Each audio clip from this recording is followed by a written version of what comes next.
नमस्कार, मैं योगेश राणा। मध्य प्रदेश में पेशाब कांड हो गया, जिस कारण चर्चा के केंद्र में शिवराज सिंह चौहान आ गए और महाराष्ट्र का कांड चर्चाओं से थोड़ा इधर उधर हो गया। लेकिन दोनों कांड से एक संकेत बहुत ही साफ साफ दिख रहा है। महाराष्ट्र में बीजेपी इसलिए उद्धव ठाकरे और शरद पवार के राजनीतिक घर को ढा रही है क्योंकि वो प्रदेश में 2024 के मद्देनजर चिंता में है। कुछ समय पहले इंडिया टुडे के सर्वे में महाराष्ट्र में बीजेपी को केवल 3 से 4 सीटें मिलने का अनुमान बताया गया था और अगर शरद पवार, कांग्रेस और उद्धव ठाकरे एक साथ आ गए तो एमवीए के गठबंधन को 34 सीटें मिलने की बात कही गई थी।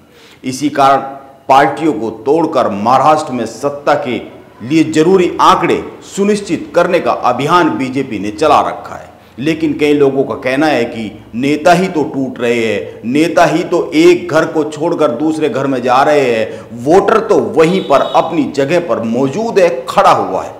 जब एकनाथ शिंदे 40 विधायकों को तोड़कर बीजेपी के साथ गए तो उस समय नेता टूटे और नेता शिवसेना से बीजेपी के पास चले गए, वोटर अपनी जगह पर ही खड़ा रहा। इसी कारण एकनाथ शिंदे कुछ ही माह में बीजेपी के लिए किसी काम के बचे नहीं है, क्योंकि नेताओं ने घर बदला लेकिन वोटर ने घर नहीं बदला। अब एनसीपी को लेकर भी यही कहा जा रहा है और अनुमान लगाया जा रहा है कि शरद पवार एक बार फिर से खड़े हो सकते हैं, क्योंकि वो मराठा राजनीति करते हैं और मराठा छोड़कर बीजेपी के पास उनको जाएंगे नहीं। अब यह कितना सही है या कितना सही नहीं है, इसका उत्तर तो समय ही देगा। लेकिन महाराष्ट्र को छोड़कर मध्य प्रदेश की बात करते हैं। महाराष्ट्र पर फिर चर्चा कर लेंगे। आपको याद होगा, शिवराज सिंह चौहान 2 बार कह चुके हैं कि वो पार्टी के सिपाही है, उनको दरी बिछाने के लिए भी कहा जाएगा तो वो दरी बिछाएंगे। यह बात उन्होंने उस वक्त कही थी जब कांग्रेस को तोड़कर मध्य प्रदेश में बीजेपी हार के बावजूद सत्ता हासिल कर रही थी। अब हो सकता है विधानसभा के इस चुनाव के बाद शिवराज सिंह चौहान को यह काम करना ही पड़ जाए, दरी बिछाने की नौबत आ ही जाए। वैसे आप एक बात ध्यान दीजिए, जो इस तरह की भाषा बोलते हैं वो अहंकार में लिप्त व्यक्ति माने जाते हैं।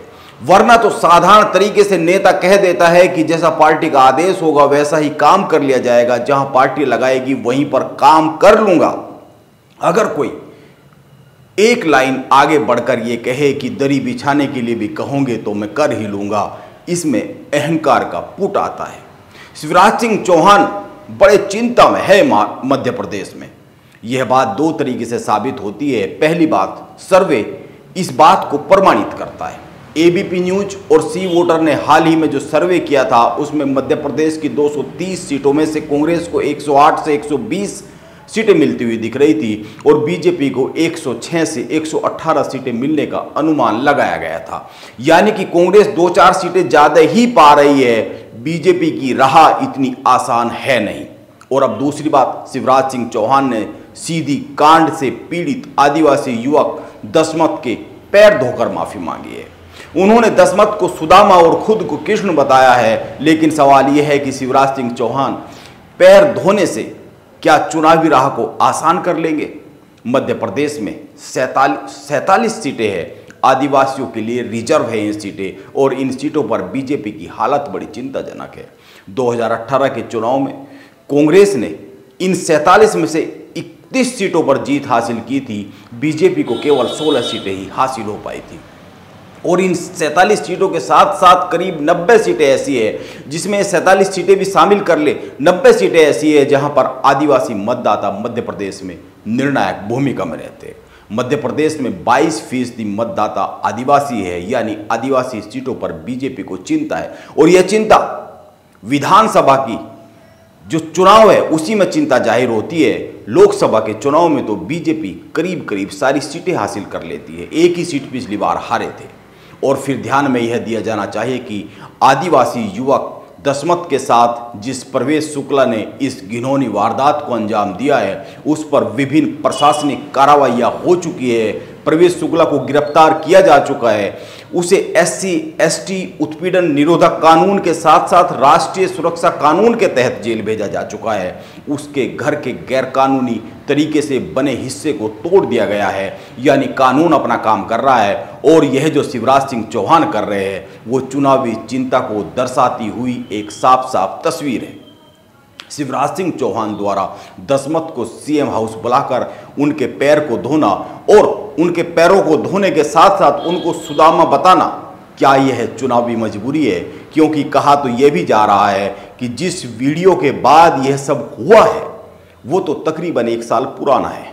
यानी शिवराज सिंह चौहान की सरकार, शिवराज सिंह चौहान का सीएम हाउस और शिवराज सिंह चौहान का तंत्र सोता रहा तकरीबन 1 साल। और अभी जब यह मामला हाईलाइट हुआ और चीजें हाथ से निकलती हुई दिखने लगी है तो फिर पूरा का पूरा तंत्र अचानक से जाग गया, एक्टिव हो गया।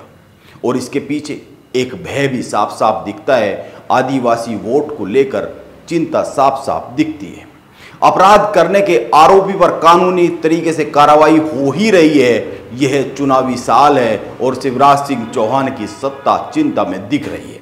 दसमत कोल जिस कोल समुदाय से आते हैं उसको बीजेपी से जोड़े रखने के लिए पहले भी कोशिशें चलती रही है। 4 महीने पहले शबरी जयंती के मौके पर शिवराज सिंह चौहान ने कोल महाकुंभ का आयोजन किया था। उस महाकुंभ में अमित शाह भी आए थे। उन्होंने मंच से कोल समुदाय को यह बताया था कि उनकी पार्टी ने एक आदिवासी महिला को राष्ट्रपति बनाया है, उनसे बड़ा आदिवासी हितैषी कोई और है नहीं। प्रदेश में आदिवासी वोट को साधने के लिए बीजेपी ने रानी दुर्गावती की गौरव यात्रा निकाली है। प्रधानमंत्री नरेंद्र मोदी अपनी अमेरिकी यात्रा के बाद सबसे पहले मध्य प्रदेश ही पहुंचे हैं और उनको लेकर जो आयोजन किया गया उसका भी मुख्य उद्देश्य आदिवासी वोट को साधना ही रहा है। लेकिन इस कांड ने बीजेपी के सारे किए धरे पर पानी फेर दिया है। ये ऐसी नौबत आती हुई दिख रही है। इस तरह की घटनाएं समाज में क्या असर छोड़ती है और इसके राजनीतिक असर क्या होते हैं यह तुरंत समझ में आता नहीं है। यह तो आने वाला समय ही बता पाएगा। लेकिन मध्य प्रदेश और महाराष्ट्र के राजनीतिक समीकरण और हालात एक बात की ओर साफ साफ इशारा कर रहे हैं कि बीजेपी के पास प्रदेशों में नेताओं की बड़ी कमी हो गई है। बीजेपी महाराष्ट्र में अजीत पवार के हवाले सब कुछ कर देवेंद्र फडणवीस को दिल्ली बुला सकती है।